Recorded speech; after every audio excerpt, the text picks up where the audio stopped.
12 жаштагы Айдана Жаныбердиева 1 жылдан бери жанчыдагы соорусу менен алышып келет. Күндөн күнгө илдети күчөсө да айыгып кетем деген үзүлбөгөн үмүтү менен жашап келе жаткандыгын айтат муңайган апасы. Ичип аткан көрө өзүбүз да кыйналабыз. Күндүз кыйналат ошондой.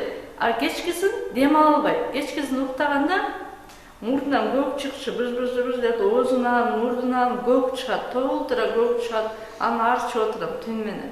Айдана тамактı эле суюктукту да жута албайт. Ага Геллерадордун лапароскопиялык операциясы гана жардам берет деген үмүт менен дарыгерлер уникалдуу операция жасашты. Мунун жакшы жери ириңдеп күчөбөйт жана так калбайт. Ушул лапароскопия ушу кичинекей балдарга ушундай именно ахалазиядан жаза элек болчу да. Кыздын өзүнүн кийин операциядан кийин туруп кетиши, анан жана спаечный болезньден алыс болушу, ошонун баары көп мааниге ээ да. Бул операция эндоскопиянын жардамы аркылуу жасалат. Хирургдар медициналык куралдарды жана камераны бул пульт аркылуу башкарып турат.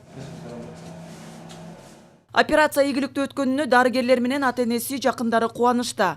Чебер колдуу хирург Бакыт Токтогазиев бейтап эми акырындап сакая баштаарын жана кыйналбай тамактанаарын айтат. Лапароскопиялык мындай операция буга чейин чоңдорго жасалып келген. Ал эми балдар арасында Айдана биринчи бейтап. Жыйынтыгы жакшы. Кыял Шаршеева, Азамат Жапаков, Ала Тоо 24.